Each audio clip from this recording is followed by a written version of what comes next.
మనకు బీజేపీ నాయకులు రాజుగౌడ్ కూడా జాయిన్ అయ్యారు. రాజు గారు నమస్తే అండి. రాజు గారు నమస్తే అండి. రైట్, ఎన్నికల స్టంట్ లో భాగంగా ఈ రోజు ప్రధాని మంత్రి మోడీ ఈ వ్యాఖ్యలు చేశారని చెప్పేసి బీఆర్ఎస్ తరపున వస్తున్నటువంటి స్పందన, దీనికి మీరు ఎలా రియాక్ట్ అవుతారు? సార్, ఎన్నికల ముందు ఎలా పడితే అలా మాట్లాడడానికి నరేంద్ర మోడీ గారే మీ రాష్ట్ర ముఖ్యమంత్రి కాదు అబద్ధాలు చెప్పడానికి.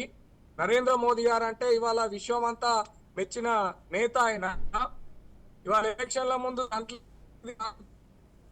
చెల్లుబాటు అవుతుంది తప్ప ఆయన నరేంద్ర మోదీ గారు ఎలక్షన్ల ముందు ఒకలాగా, ఎలక్షన్ రాకముందు ఒకలాగా మాట్లాడే ఒక సాదాసీదా వ్యక్తి కాదు ఆయన.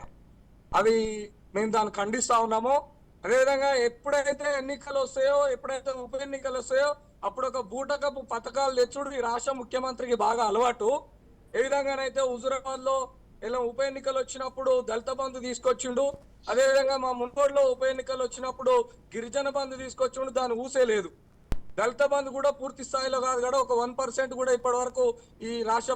కానీ రాజుగారు ఒక మాట రాజుగారు, ఏదైతే ఒక ముఖ్యమంత్రి స్థాయిలో ఉన్నటువంటి వ్యక్తి కేసీఆర్ పైన, ఒక ప్రధానమంత్రి అయినటువంటి వ్యక్తి, ఒక హోదాలో ఉన్నటువంటి వ్యక్తి ఇంకొక హోదాలో ఉన్నటువంటి వ్యక్తి పైన అవినీతి ఆరోపణలు చేశారు.